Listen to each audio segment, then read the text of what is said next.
Mijn ziel herdenkt met heilig beven hoe God met majesteit bekleed zijn wet op Horeb heeft gegeven, waar hij deze woorden horen deed.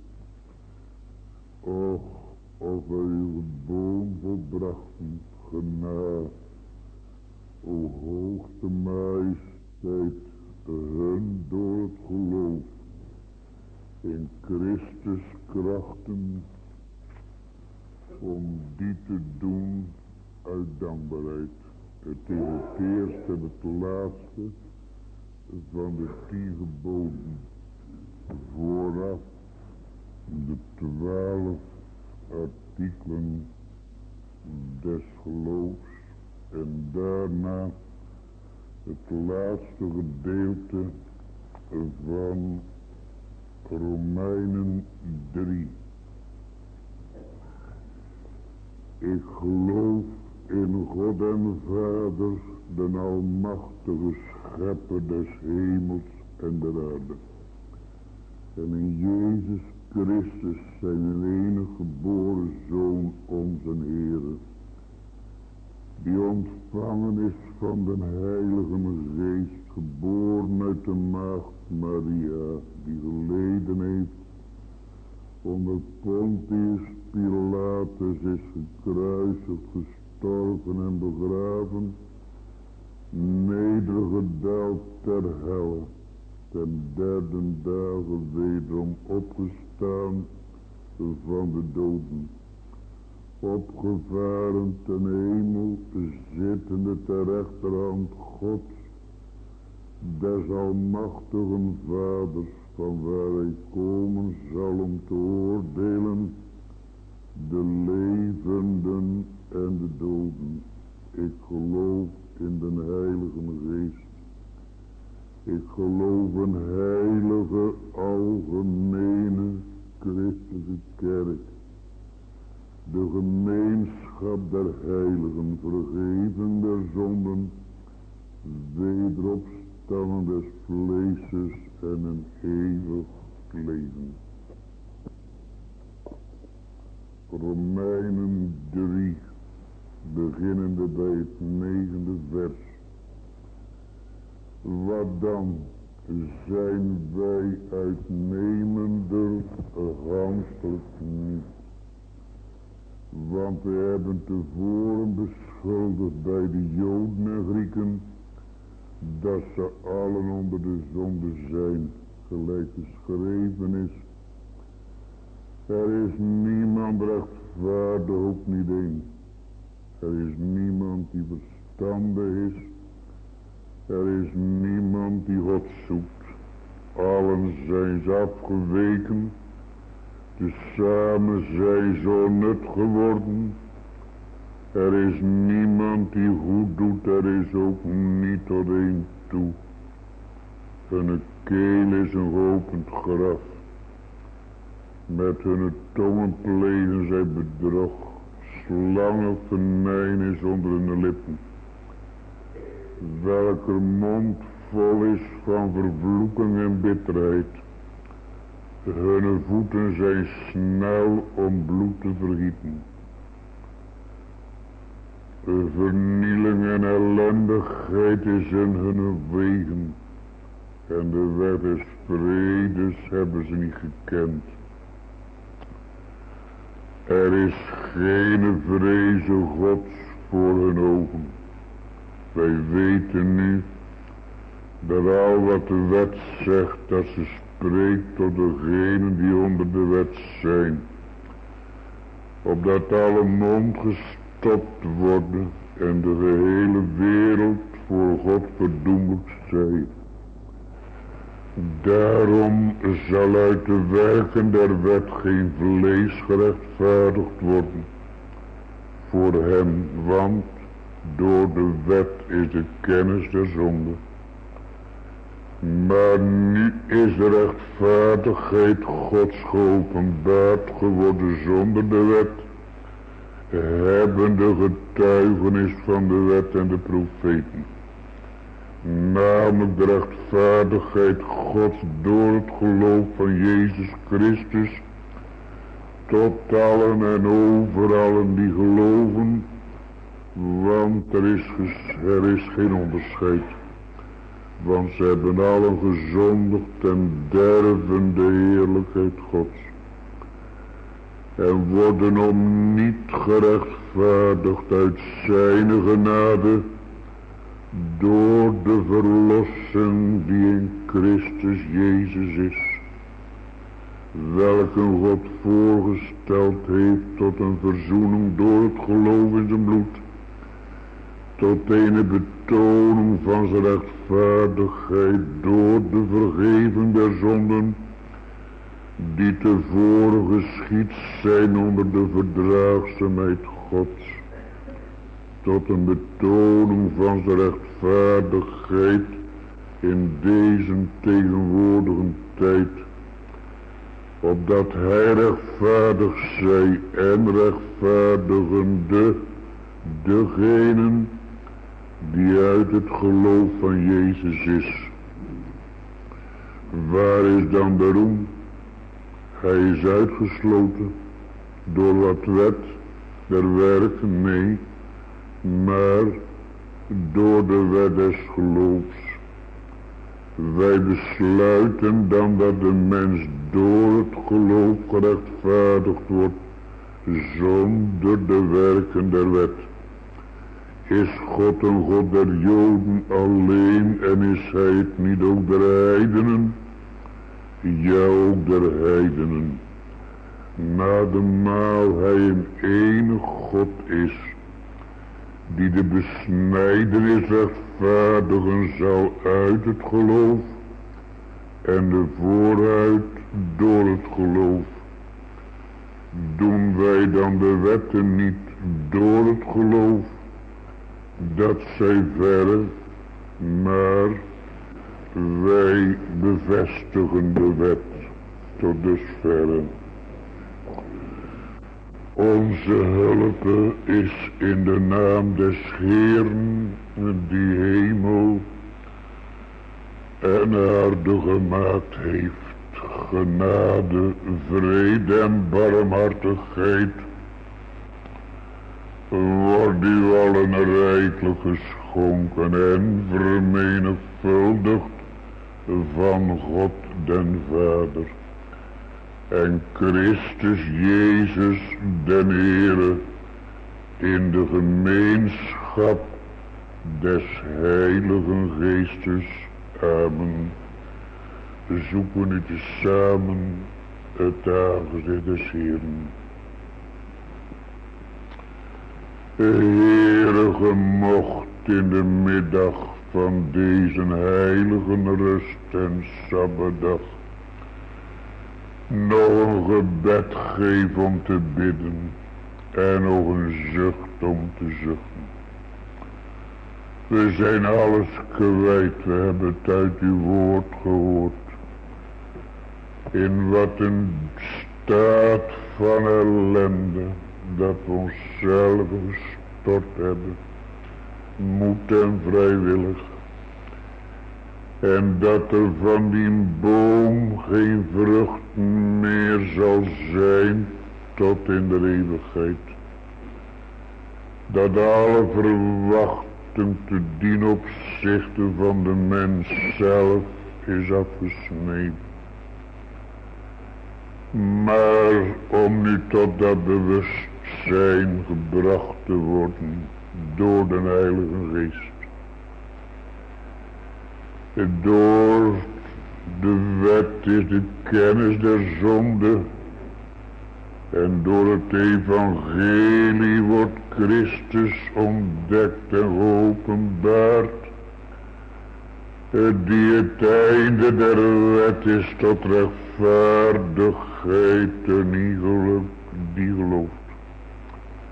Ge mocht het een zowel als het ander ook in deze middag nog willen verklaren en openbaren en bevestigen onder de bediening van uw woord, dat gelezen dat gepredikt zou worden.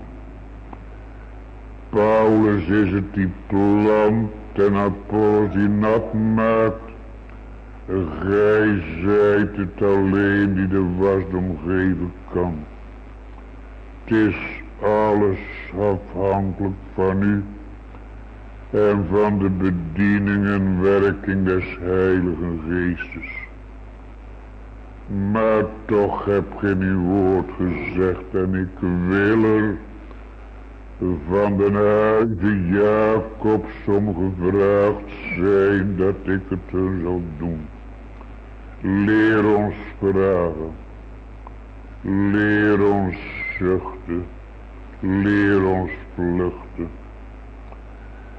En geef dat het nog eens gehoord mocht worden in de oren van de Heere Zebaoth in de troonzalen des hemels, het gekerm van uw ellendigen.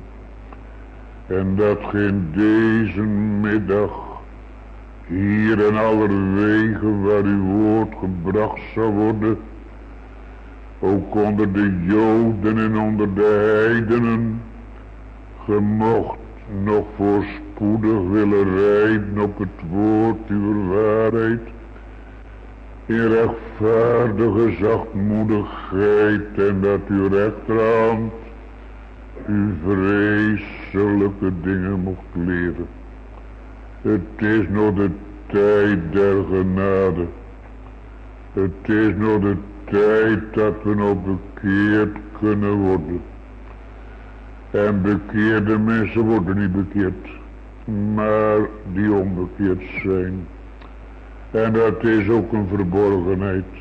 Uw woord zal het ook vanmiddag wel naar voren brengen. Maar wil uw genade nog groot maken, terwijl het nog het heden genaamd is. Dat hier en allerwege de bediening nog tot een zegen en tot een winste mocht zijn van jong en oud, klein en groot. Ook in het midden van onze gemeentes tot uw geest nog uit. Ook in het opkomend geslacht. En dat er ogen nog geopend mochten worden voor de noodzakelijkheid om tot God bekeerd en met God verzoend te worden. En in Christus geborgen en gevonden. Niet hebben door onze gerechtigheid die uit de wet is, maar die door het geloof in Christus Jezus is, door het evangelie. Wil allerlei uw knechten nog salven, wil er getal nog vermeerderen, nog bemoeienissen met uw kerk maken, zoals de kerk toch gezongen heeft van een oude dag. Uit hen zal altijd iemand komen voort, om den nakomers te leren uw woord.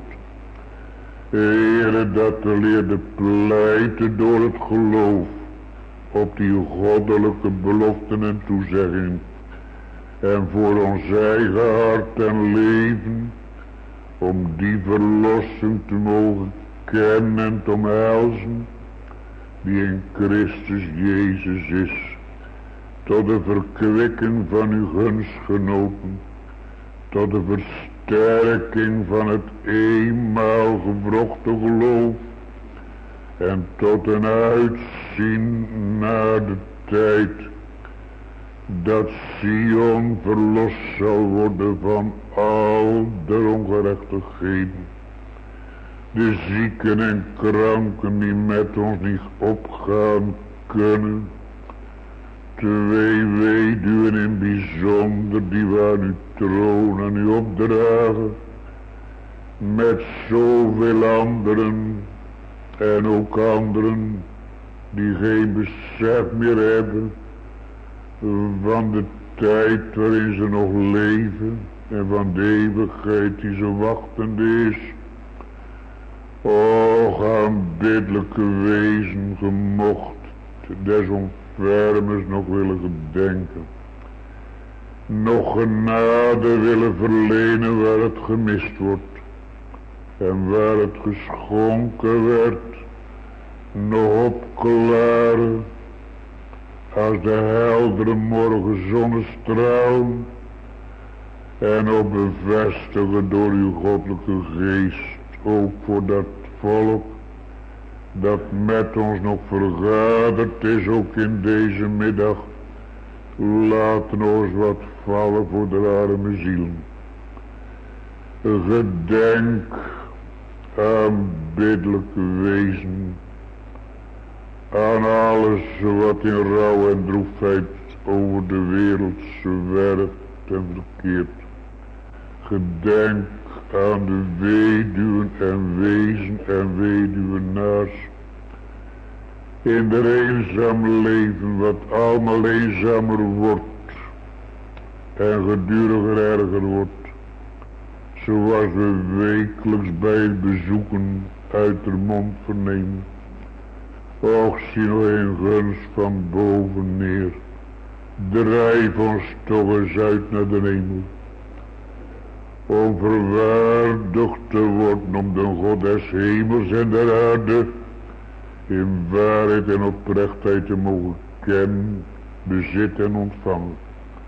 Gedenk uit loutere genade ook die jongen die nog in het land der levenden is, zo onbewust en zomaar neerligt, die ouders mochten sterken, waar ze niet anders verwachten dan de boodschap, het is afgedaan.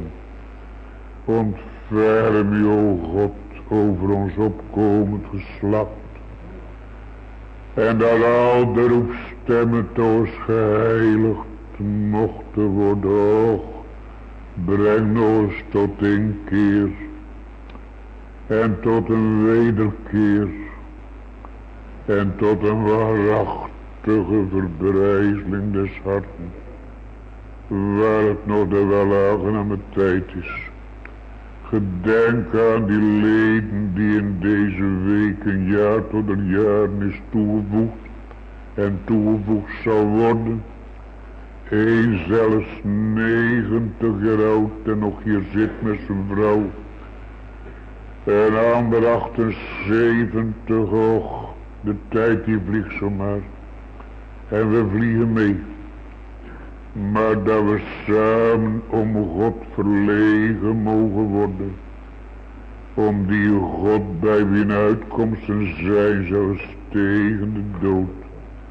Die ouders die voor het eerst in hun huwelijksleven verblijd werden vanmorgen. Met de geboorte van het eerste kind. Wil ook in hun harten een offer van lof en dank ontsteken. En dat kind op de wereld mocht gekomen zijn. Om te zijn als een Sarah, als een Rebecca. En als een Rachel en Lea. Waar uw kerk nog uit gebouwd zal worden. Doe boven bidden en verwachten nog wel. Ook in al de noden. Die in de verschillende gezinnen zijn. En groot en vele. Gaan schouten moeite en verdriet. Opdat we het in uw handen zullen overgeven. Gedenk ons samen. Geef in het lezen wat die broeder van nodig heeft. En ons in het spreken. En die ouderling in het hospitaal. Och, dat nog kerk voor hem mocht wezen. En doe boven bidden en verwachten. Aan ellendigen dan nog wel om het bloed des eeuwigen verbonds. En om Jezus willen in de verzoening en in de vergeving van al onze ongerechtigheden. Om Christus willen, amen. Van de 119e psalm, het eerste en het tweede vers. 119 vers 1 en 2. Welzalig zijn de oprechten van gemoed, die ongeveinsd des Heeren wij betrachten, die hij op spoor der godsvruchten wandelen doet.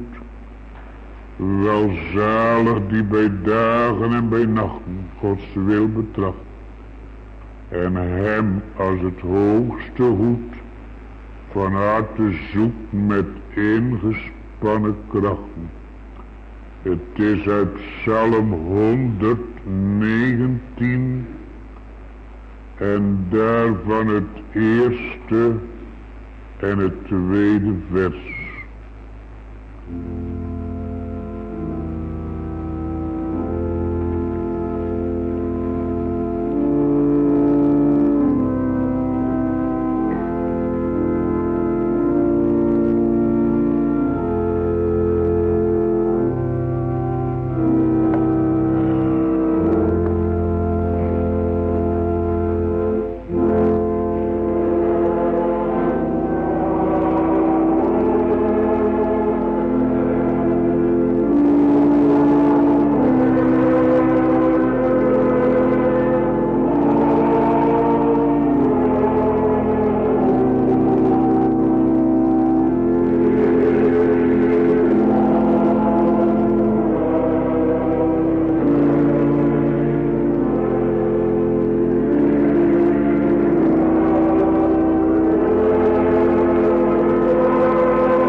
Vanmiddag vragen we aandacht voor de laatste vraag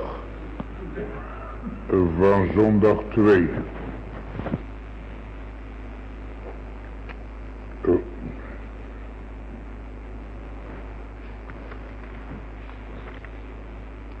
Kunt gij dit alles volkomenlijk houden? Meen ik. Want ik ben van nature geneigd God en mijn naasten te haten. Tot dusverre.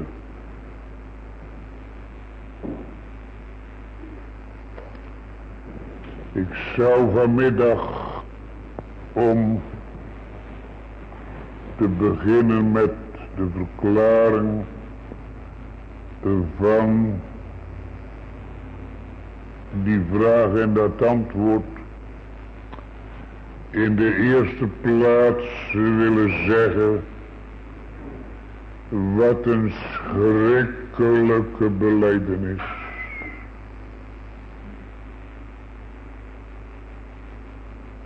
Een schrikkelijke belijdenis.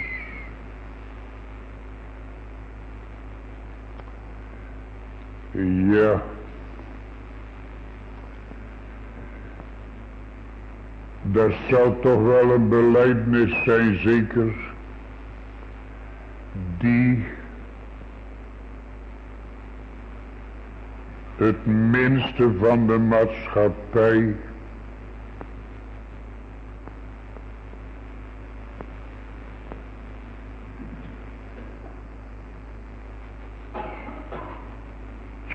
zal afleggen. Daar zullen er zeker wel zijn die al jaren in Jackson of in Grand Trappers in de gevangenis gezeten hebben.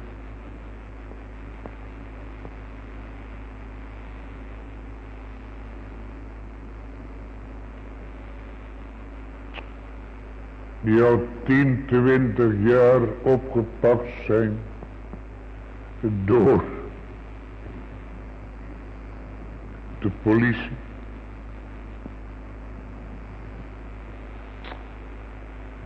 Dat zou toch wel een belijdenis zijn van mensen die uit heel het maatschappelijke leven zijn uitgebannen en verbannen. Dat zullen toch wel mensen zijn waar niemand iets mee te doen wil hebben.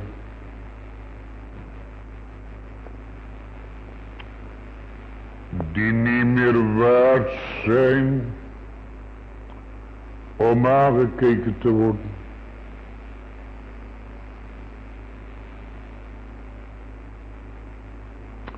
Dat zullen toch wel mensen zijn die nergens meer voor in aanmerking komen. Voor geen dominee, voor geen ouderling, voor geen diaak. Als de naam opkomt op een vergadering, dat ze zeggen, nee. Hoe krijg je toch in je hoofd om zo'n mens op de kandidaatlijst te zetten? Heb je dat niet gehoord? Heb je dat niet geweten? Wat de schelmstukken dat door die man bedreven zijn?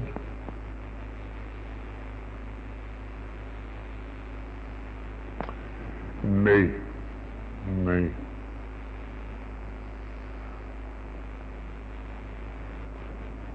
Wat we vanmiddag te behandelen hebben, dat is nu een bekentenis van een ontdekt kind van God.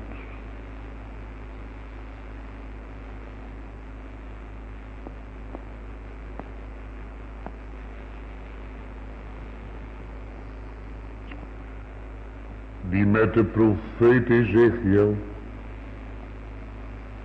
in die wand gekeken heeft.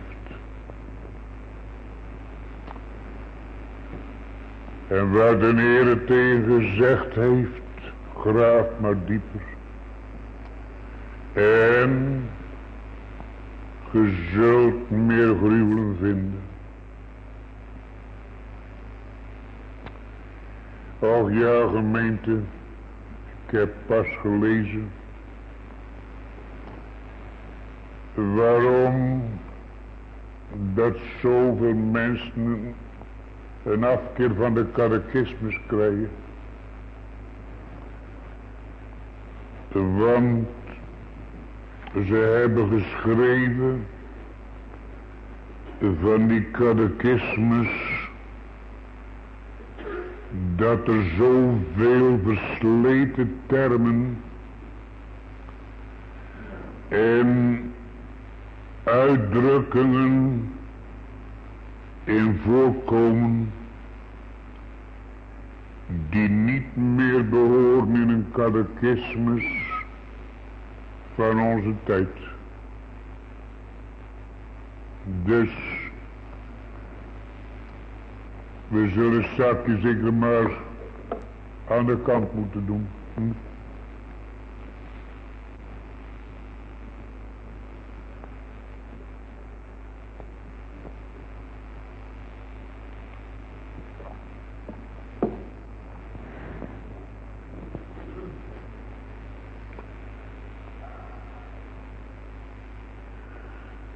Zijn er hier mensen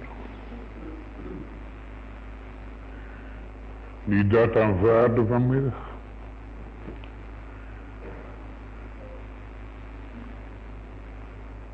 Zitten er hier nog mensen die zeggen ja, het is de waarheid?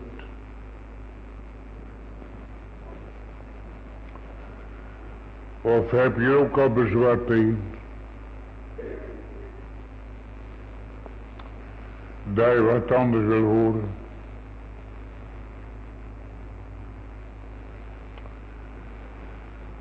De kerken die zijn er vol van, schrikkelijk. Van voldane mensen. Van mensen die heiliger zijn dan anderen. Die als Simon de Farizeer in Lucas 7 vanuit de hoogte neerzien op die Maria Magdalena, uit wie 7 duivelen waren uitgeworpen. Die een afkeer hebben van de verloren zoon, die zijn hoed met hoorn en snoeren heeft doorgebracht en zijn hele leven verwoest heeft. Ja, dat is nu de zaak, mensen. En wat is de zaak? Wat we zoveel jaren u gepredikt hebben. Dat het grootste bezwaar wat er in ons leven is, dat bestaat daarin dat we voor God niet willen worden wat we zijn. Dat we onze val niet willen aanvaarden. Ja, vechten met God. Vechten met God. Want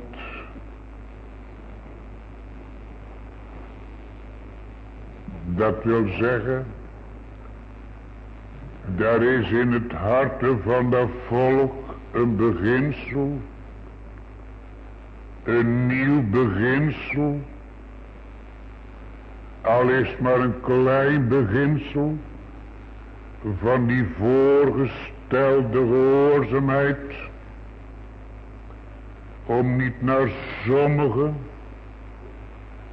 maar naar al de geboden Gods te willen leven. En nu het tegendeel,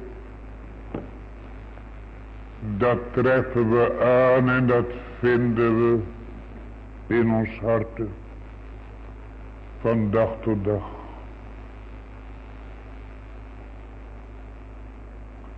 Ik dacht,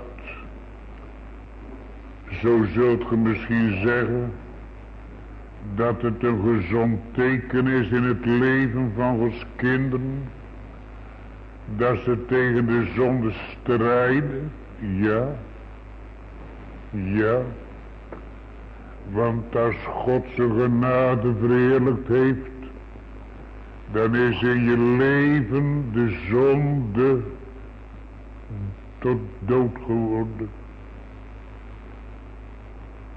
Hoe zullen we, zegt Paulus, nog langer in dezelfde leven? En dan zal er ook een uitzien zijn om ervan verlost te worden, om ervan ontdaan te worden.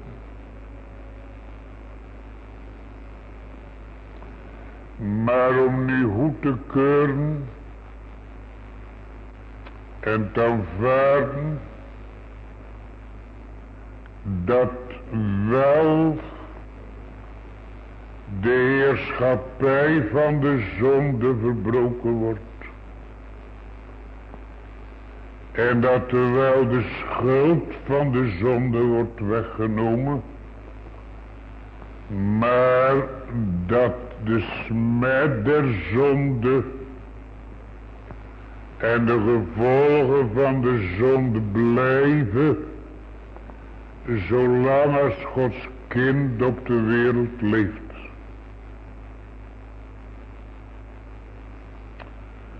Waarom toch niet alles weggenomen? Dan zou ze hier een paradijs op aarde hebben. Ja, dat geloof ik. En dan zou ze graag blijven hier, hoor. Dan zou ze over geen hemel meer denken. Want toen Israël, dat lees je in Exodus, toen Israël aan Elim kwam, waar die 70 palmbomen waren, en die 12 waterfonteinen, toen hebben ze die avond en de nacht hebben ze heel niet over Kanaan gedacht. Nee. Ze dachten, we zitten hier goed. We hebben schaduw. We hebben water. We hebben verkwikking. Gaat heel best hier. En niet meer aan Kanaan denken. Nee. En maar zelf, nu is Christus, die is niet alleen gegeven tot wijsheid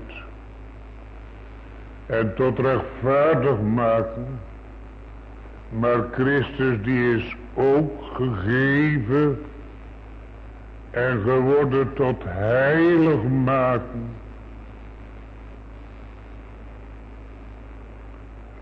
Opdat zijn volk van de zonde zal reinigen en heiligen. En straks de Vader zal voorstellen als een gemeente zonder vlek en zonder enige rimpel. En wanneer ik dat nu kort zomaar aanstip vanmiddag, dan zie je in het leven van dat volk een onverenigdheid. Maar een onverenigdheid die veel meer bedoelt de eigen gemak dan de verheerlijking Gods.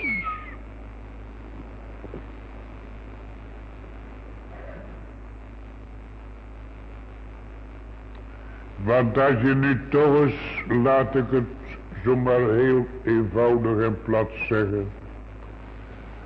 Als we nu in ons leven toch eens niet meer op onze knieën moesten komen. Als we nu toch nooit meer onszelf moesten veroordelen. Wat zou dat toch een gemakkelijk leven wezen? Ja, dat zou gemakkelijk wezen. Als er nu toch eens nooit meer wat in de weg was, zou je het ook niet willen? Zou je het niet willen? Ik denk van wel. Maar om nu Gods weg goed te keuren, om nu Gods weg over te nemen, als wijs, heilig en goed, om meer en meer te leren kennen uit welke nood en dood dat God ons verlost heeft. En dan zegt een apostel, en ons verlossen zal. Want die verlossing die gaat door tot het einde van het leven van Gods volk.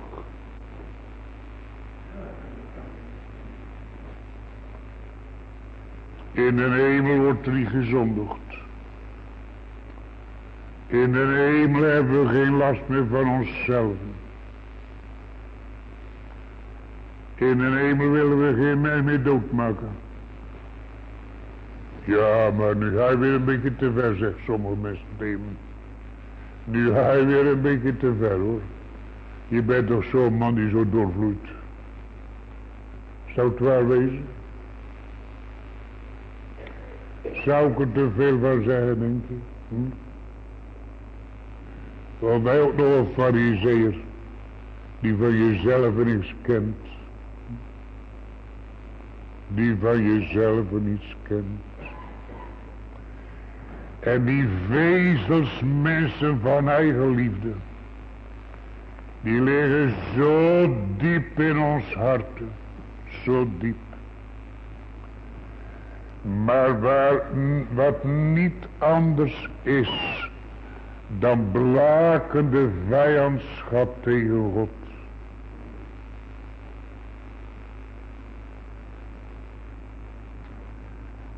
Er is zoveel in het woord van God. We lazen van de week in Dordten, in de morgen, over Abraham. Dat nadat Sarah gestorven was, nog ging trouw met Ketura. Ja. En dan al die jongens nog geboren worden.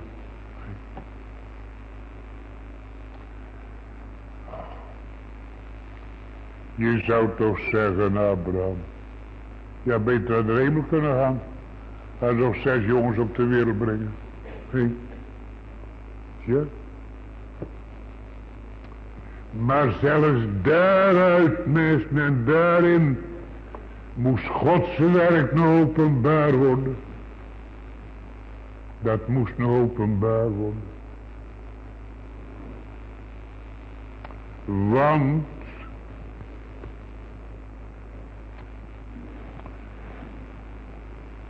Abraham bij zijn sterven, dan gaven aan Isaac alles. En aan de kinderen van dat bijwijf geschenken. Die is aan de zijde van God nog gevallen.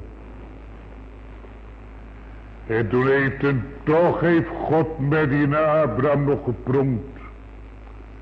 Toen hij zijn testament maakte. En toen uitgekomen is dat hem God lief had boven alles. En zijn naast als zichzelf.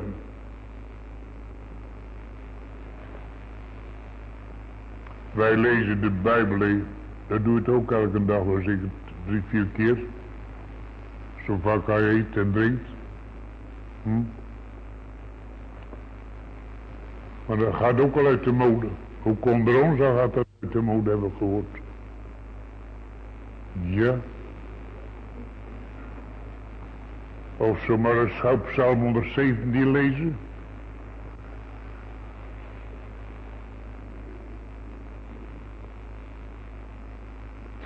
Maar als het nu ons eens gaat lezen.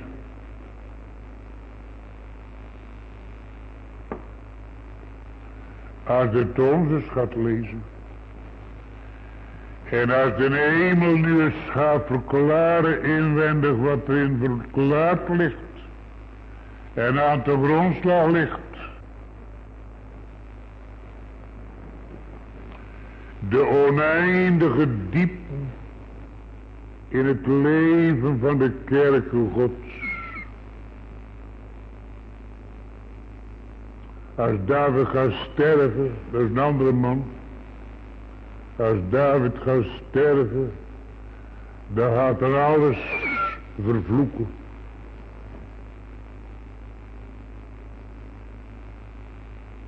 Daar zegt hem,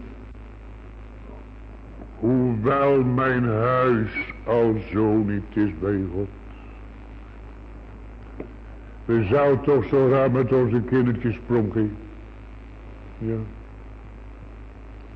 We zouden toch zo graag zeggen, kijk toch naar die jongens. Kijk toch naar die meisjes. Wat exempels dat ze zijn.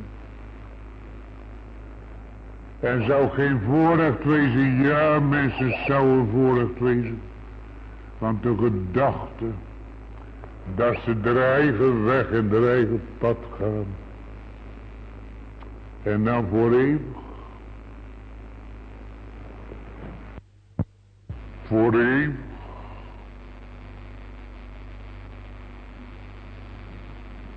We hebben gisteravond gestaan bij dat bed 2 keer. Van die jongen die nog schijnt te leven. Die nog schijnt te leven. Maar alleen zijn moeder nog naar de kerk komen. Maar de kinderen niet meer. Nee, drijven weg en drijven pad. En dan moet je zeggen, oh God wat verschrikkelijk, oh God wat verschrikkelijk.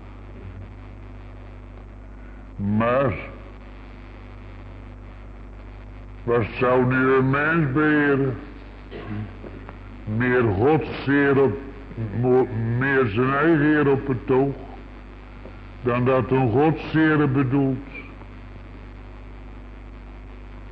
Misschien zullen er mensen hier zijn die zullen, ja man, hou ik weer te ver.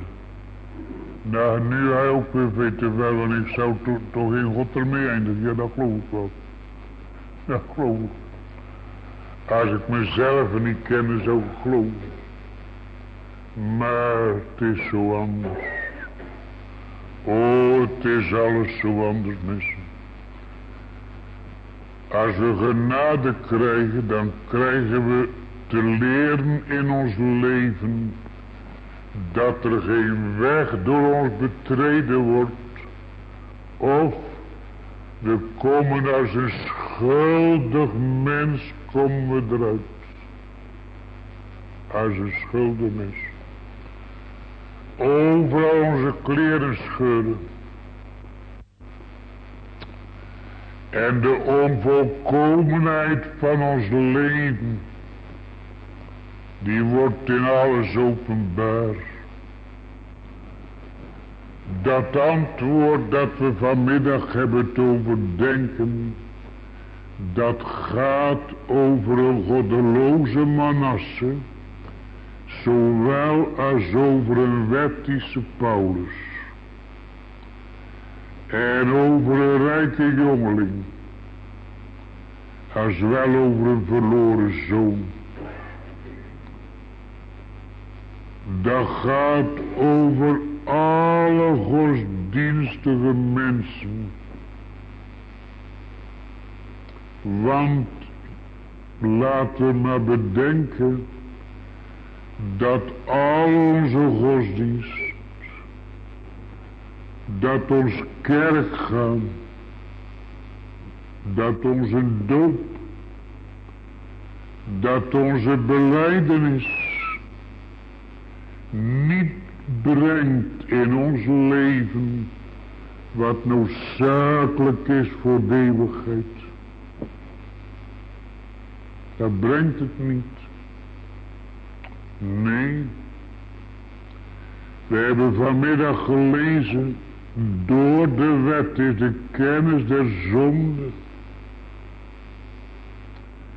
En het is alleen door de ware overtuiging des Heiligen Geestes dat de mens in waarheid een zondaar voor God wordt.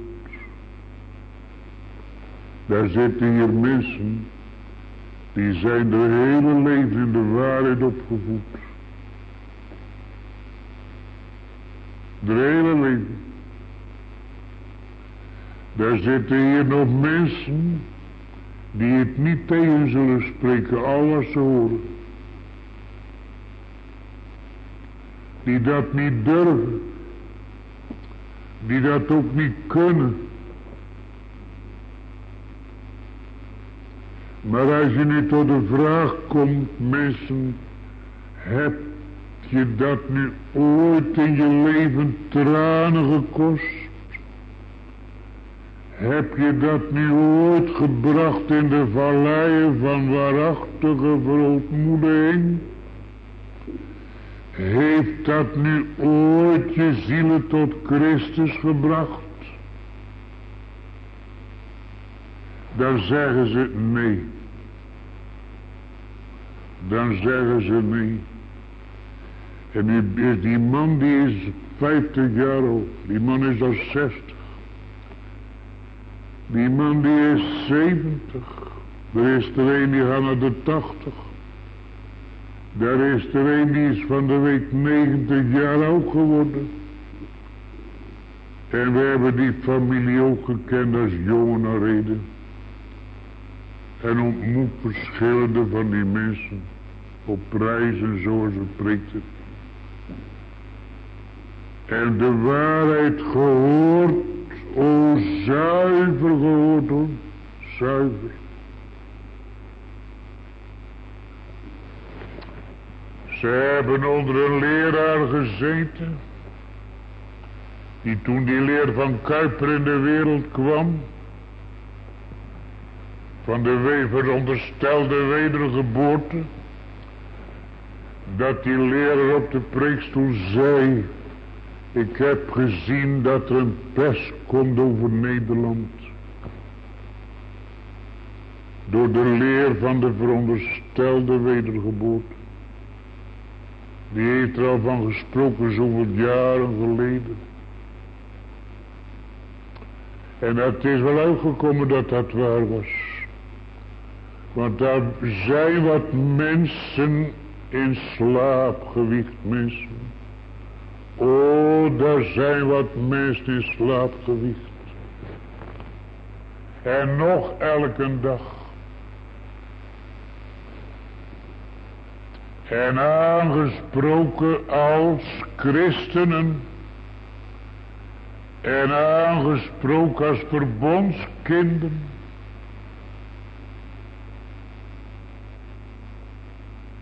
En wat meer. Maar waar de ware kennis van de ellende ontbreekt, mensen. Die er eigenlijk de spot ermee drijven. Die er absoluut niet van willen horen.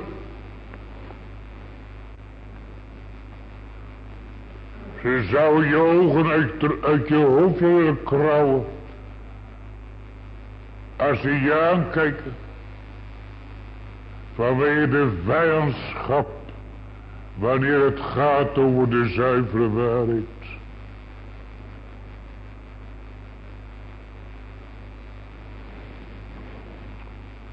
En nu is het noodzakelijk, geliefden, dat de mens tot de belijdenis komt. Wat we hier voorgelezen hebben vanmiddag. Kunt ge dit alles volkomenlijk houden? Omdat een volmaakt God ons volmaakt geschapen heeft. Omdat hij zijn beeld van ons terug eist. Daar heeft de Heer een recht op. Een God die niet tevreden is met de helft. Nee. Een God die het volmaakte eist. Verre zij God van goddeloosheid en de almachtige van onrecht. Maar de arme mens die beseft het niet, nee. De demonstranten die hebben gezegd, en daar staan ze vandaag nog, en de Pelagiaan en Sociniaan, die zeggen, als je in de Bijbel leest, Jacob heb ik lief gehad en Esau heb ik gehaat, dan betekent dat niet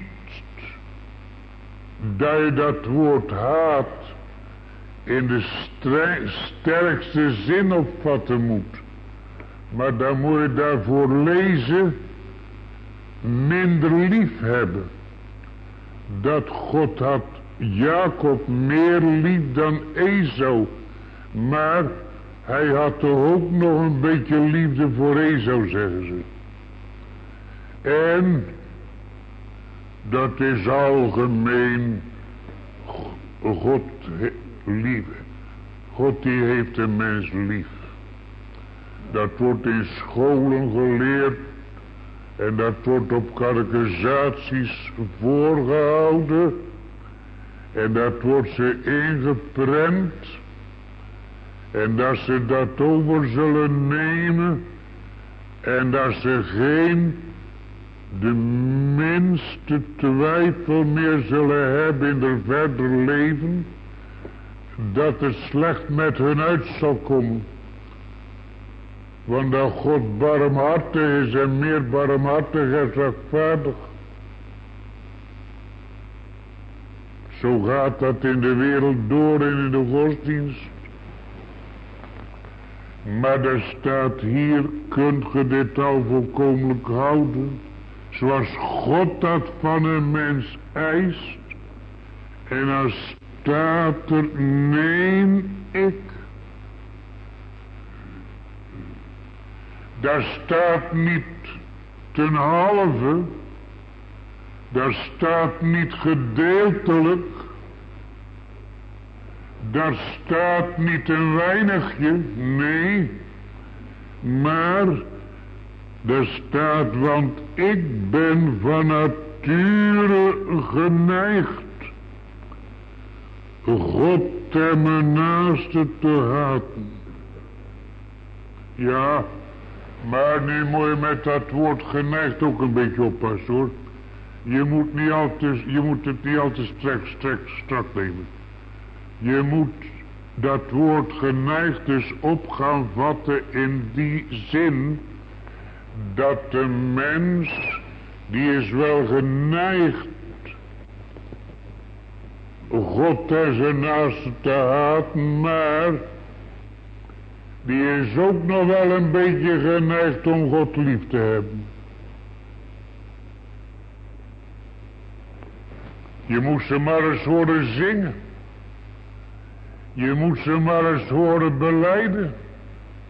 En dan sta je er verwonderd over. wat de belijdenissen dat die mensen afleggen. Een arm kind van God zou nog jaloers op worden soms. Als je niet meer licht in gezicht kreeg, dan zou je denken, wat een gelukkige man toch is. Ik ben maar een mens die mijn eigen altijd af moet keuren. Hoe kunnen hoor? Nou. Ik ben altijd maar een mens die altijd maar scheef gaat. Altijd scheef. Altijd maar verkeerd, dan in het een en dan in het ander. En wat hoe langer hoe erger wordt. Oh ja. Wat hoe langer hoe erger wordt. Hij zou een biddend mens willen wezen. Moet je even luisteren hoor. Een biddend mens. Een gelovig mens. Een stervend mens. Een mens wiens leven staat in het teken van de verheerlijking Gods. Een mens die de gezette tijden in zijn leven waarneemt. Waarneemt een tijd om te zwijgen en een tijd om te spreken. Die dat alles wil. Die dat ten Heere zelfs voorlegt. In zijn bidden. Gedurig in zijn leven ten Heere voorlegt. En nu komt het tot de conclusie dat er in mijn vlees geen goed komt. Dat het woord geneigd, dat betekent dat het niet anders is dan dat het gehele beginsel van zijn leven haat en vijandschap is. Haat en vijandschap.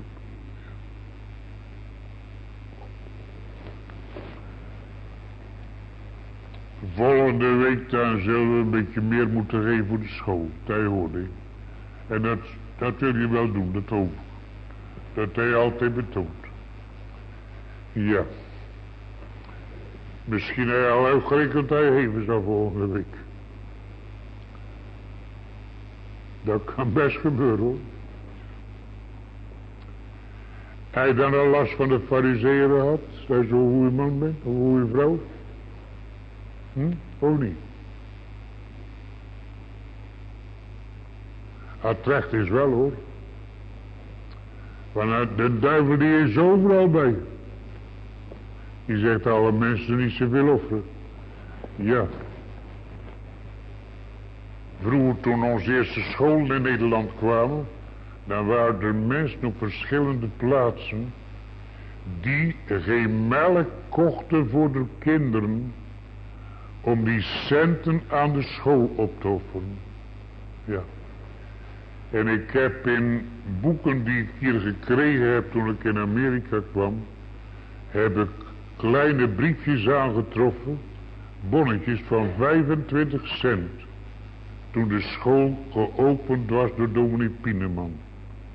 Dat ze dan elke week bij die mensen een kwartje gingen halen voor de school. Je zou zeggen, ja in onze tijd, dan kan je meer een kwartje doen. Hè?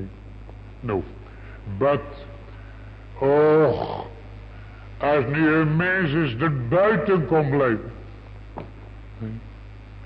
Maar een mens die zit overal maar in en overal maar uit. Komt er maar in. Om zijn eigen maar te verheerlijken. Om zijn zelf maar te zoeken mis. Zou er geen hekel aan zijn eigen krijgen? Want in de grond van de zaken mens haat God en hij gaat zijn naaste. En hoe slechter dat het een ander gaat, ja maar je zei, dat komt er bij mij niet op voor zulke dingen.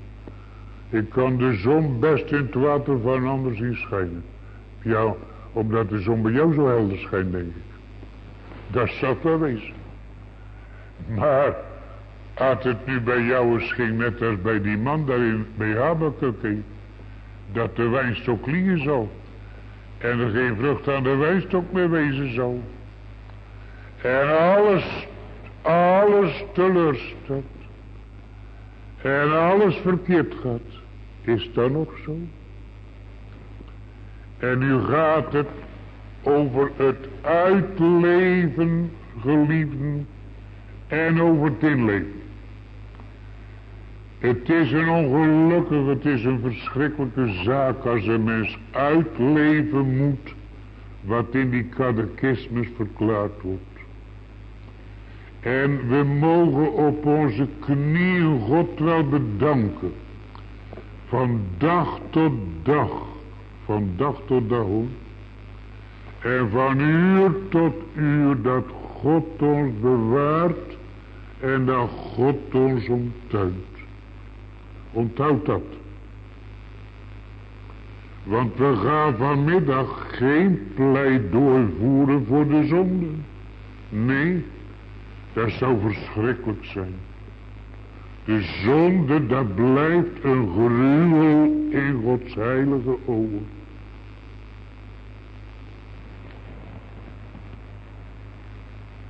En het is een weldaad als de zonde weegt in ons leven. Dat de zonde een last is. Dat de zonde een smart is. Dat de zonde ons drukt bij dag en bij nacht. En als God ons uitwendig bewaart zoals die jongen, die rijke jongeling, dan is dat een groot voorrecht, mensen, een groot voorrecht. Daar kan een mens God niet genoeg voor erkennen. En dat de mens niet als een schandvlek over de wereld moet lopen. Werkelijk. Maar wat nu het beginsel van een mens zijn leven is. Wat het beginsel van zijn hart is, dat hart. Dat vol is van onheiligheid. Vol van onreinheid. Dat vol is van alle zonden, van alle wanbedrijven. En natuurlijk, nu gaat het over één zaak in ons leven en dat is dit. Of we de zonde leren kennen.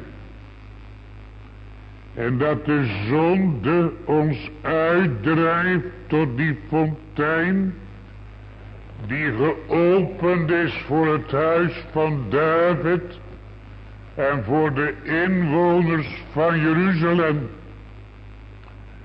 Dat bloed van Christus voor ons noodzakelijk wordt en blijft hoe langer hoe meer. En dat we zonder dat bloed niet vooruit kunnen. Omdat de zonde die maakt een scheiding tussen God en tussen de mens. Jesaja 59, uw zonden, die maken een scheiding tussen de Heer en tussen uw ziel. En nu is die kennis van onze verdorven staat, die is zo noodzakelijk, opdat we Christus zullen benodigen, die gekomen is in deze wereld om te zoeken en om zalig te maken dat verloren is. En dat er een gedurige nood in dat hart mag zijn. Och, dan moet de mens zeggen, dat het eerlijk is, had ik maar eens meer zonde. Had ik maar eens meer schuld. Want daarom breekt het dan eens. We zijn veel te veel een farizeer. We zijn veel te veel een eigengerechtig mens. We hopen vanavond daar nog iets meer over te gaan zeggen. Ten opzichte van het kruis van Christus. Hoe diep dat die wortel van eigenliefde in een mensenhart ligt. En hoe een mens een vijand is van de heerlijkheid Gods en van de verheerlijking van die Christus die gegeven is tot een zaligmaker der wereld. Niet een zaligmaker van alle mensen, maar een zaligmaker van die mensen die heel de wereld in de hart hebben. Die heel New York in de hart hebben. Chicago, Los Angeles. Met al zijn miljoenen mensen. Maar die moeten zeggen, oh God, dat is nu allemaal hier te winnen. Allemaal. En nu zal er opening zijn en ruimte. Voor een mens, al is het met een gebroken oog. Die op die verhoogde koperen slang mag zien. Want die in hem gelooft. Die zal niet beschaamd worden. Die in hem gelooft zal niet verderven. Maar die zal het eeuwige leven hebben. En u in de zaligmakende overtuiging ligt de ruimte voor uw zielen. Voor een uitverkoren volk. Om tot God te komen. Om tot hem te vluchten en te zuchten. Daarom gaan we die weg die leidt tot Christus niet dichtsluiten, nee. Maar gaan we in het evangelie en de prediking van hetzelfde, gaan we die weg openen. En de mensen aanmoedigen. En nog is er plaats, hebben die servants gezegd in Lucas 14. Daar is nog plaats. Daar was een overvloed, alle dingen gereed. Een overvloed was daar in die zaal te vinden. Zo is het in de genade Gods in Christus ook. We hebben nergens in de Bijbel één exempel dat een mens vanwege zijn zonde verloren gaat. Nee. Nooit. Welk gaat de mens verloren en wel blijft de mens buiten staan vanwege zijn ongeloof. Want ze konden niet ingaan, staat er, vanwege de ongeloof. Ja, maar dan komt weer zo'n mens die zegt, waar moet je het geloof vandaan halen? Vraag het aan de Heer. God die heeft je een mond gegeven en een tong gegeven om het aan hem te vragen. Maar wat is nu met mijn geval en met jou het geval? Dat we 's avonds veel liever gaan slapen als gaan vragen. Of niet? En dan zijn we nog blij dat we gauw in slaap vallen kunnen ook. Want als we te lang wachten, dan worden we nog knorrig worden we. Of niet? Dat is de zaak, hè? Ja. Dat is de zaak. Maar dat het nu op de rechte plaats mag komen, mensen, bracht de nachten door met klaar. Ik liet niet af mijn hart en oog op te heffen naar omhoog. In de kennisneming van de ellende op een zaligmakende wijze. Door Gods geest in onze harten gewerkt en geschonken. Dan is er een uitdrijving tot een troon der genade.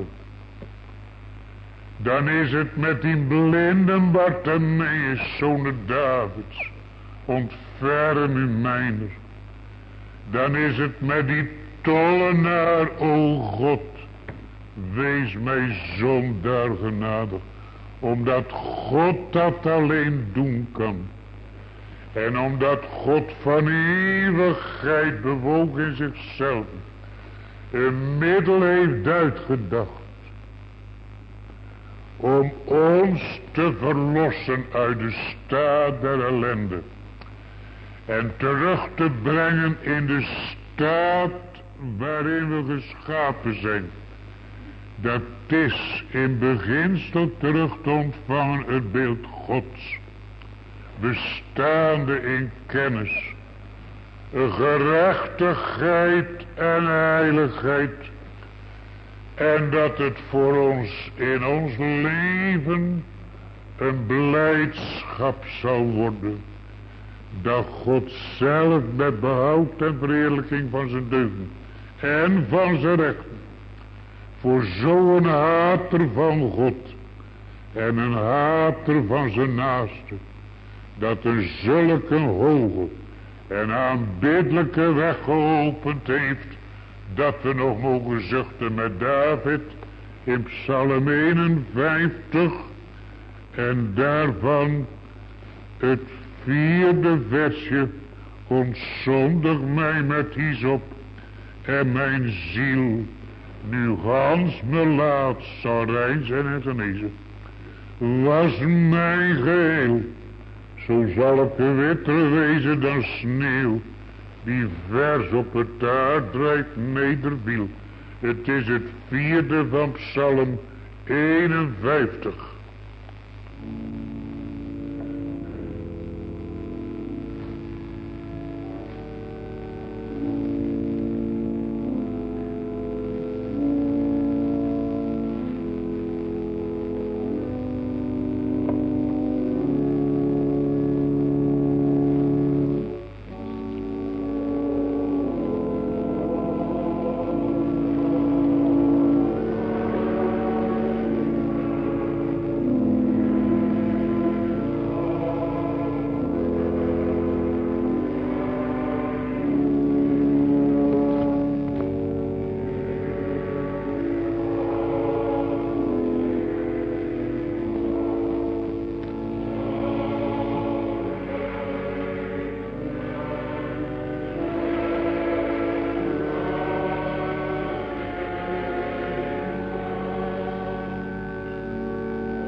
En u hebben vanmiddag in een kort woord gehoord, geliefden, dat aan mensenzijde het een hopeloze zaak is.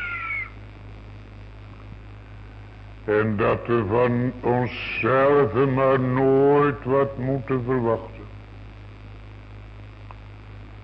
Als God een mens bekeert, dan kijkt men nog vooruit.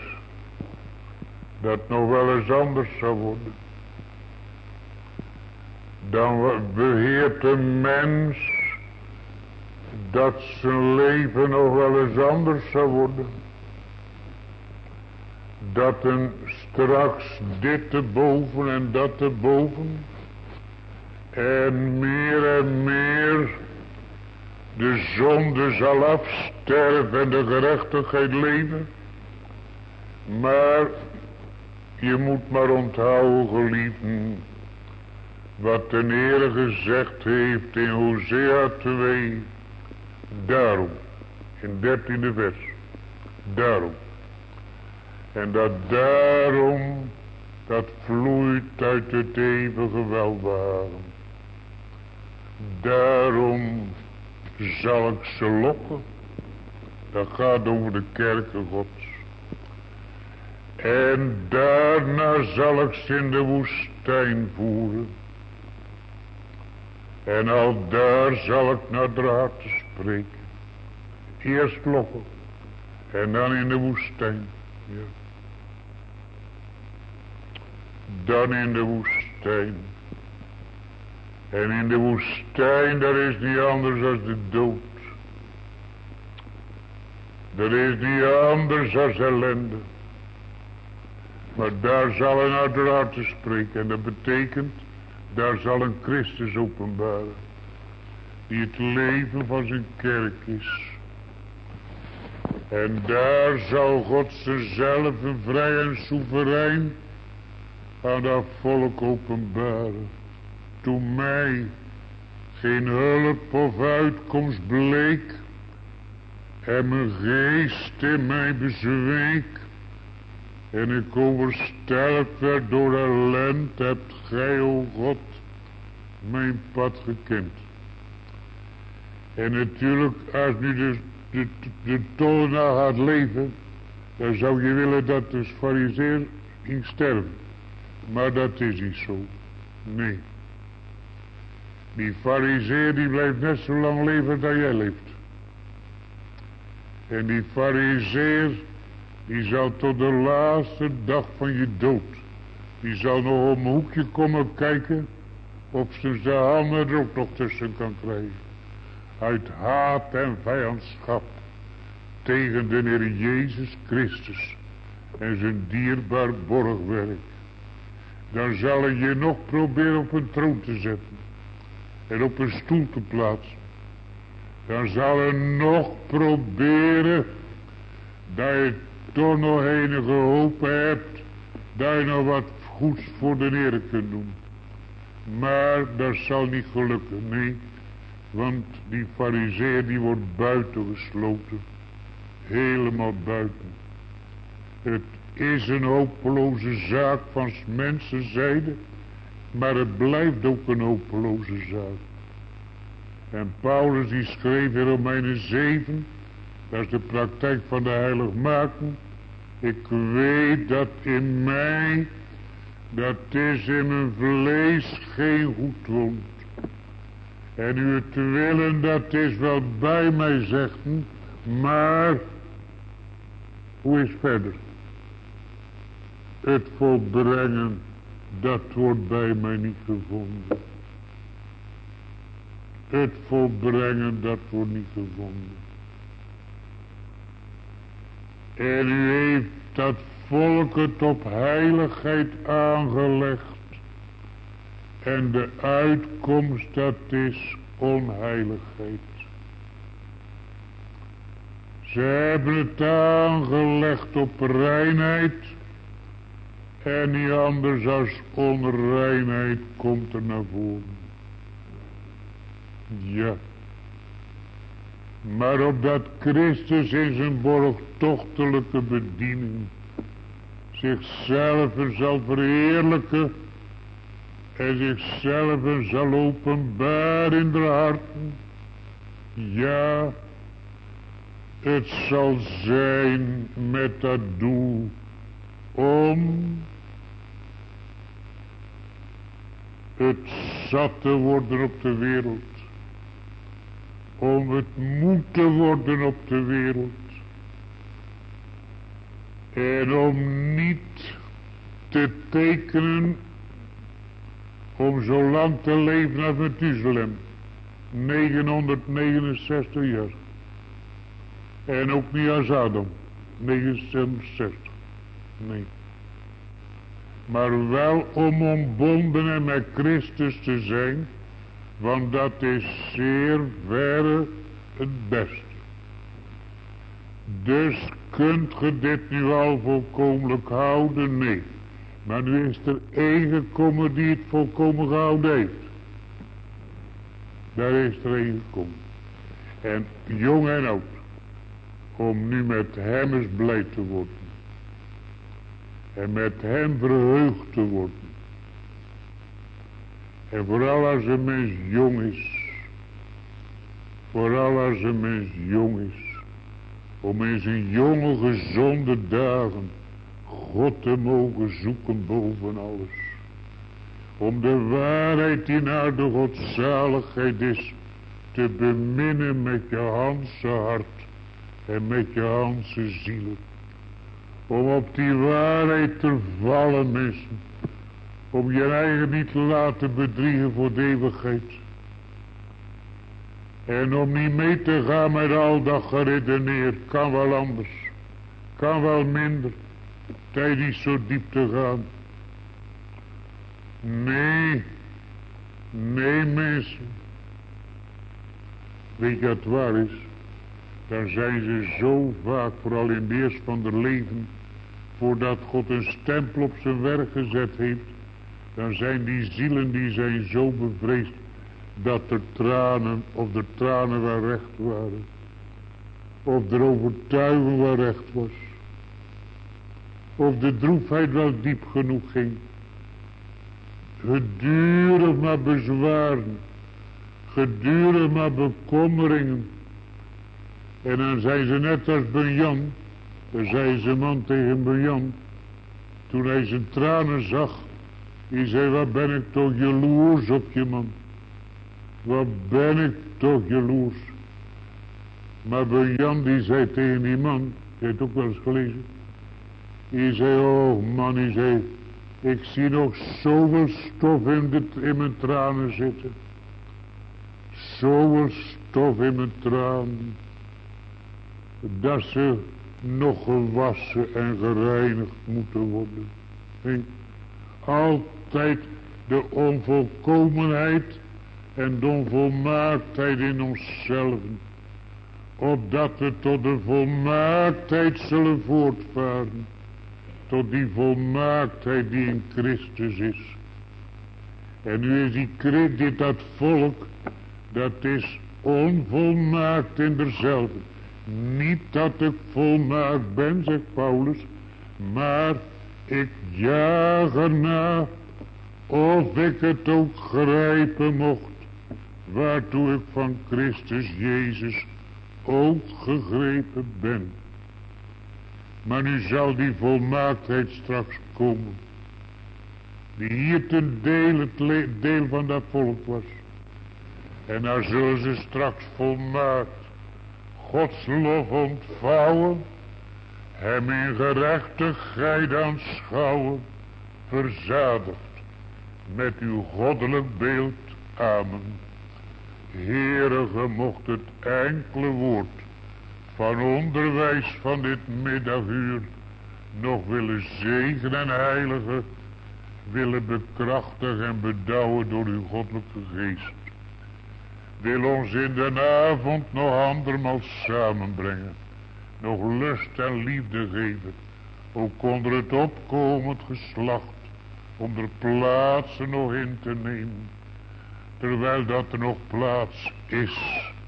En terwijl dat ons op de voetbank van uw voeten nog plaats gegund wordt. Doe wel bij Sion. Bouw de muren van Jeruzalem op. En dat we de waarheid lief mochten krijgen.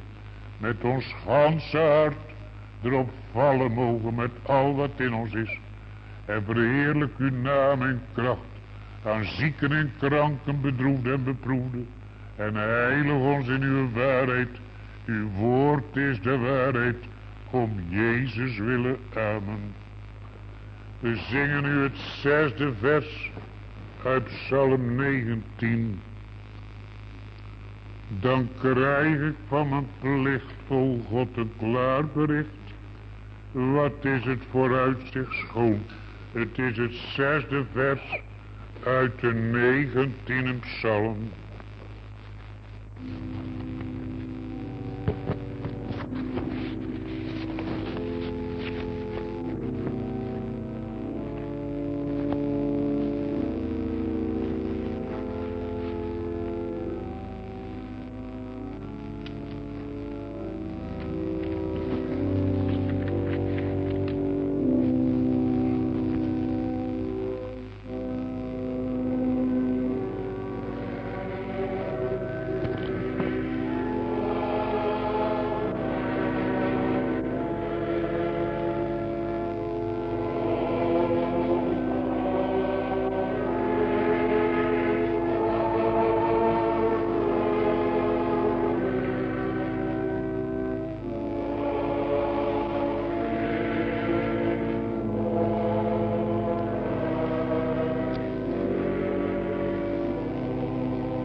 Vanmorgen zijn we vergeten om de naam te noemen van die jongen die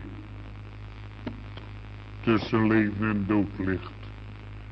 Zijn naam is Jo Kunnert. De moeder is member van de kerk hier voor jaren. En de grootmoeder dat is, dan weten de mensen beter. De grootmoeder dat is Mrs. de Koorne. Die woont daar aan de westzijde. Hij is helemaal buiten kennis. Zijn verstand is helemaal weg. Dus er is geen hoop voor. Ik hoop nu nog even te gaan zien. En dan in de tweede plaats dat er bij Mr. en Mrs.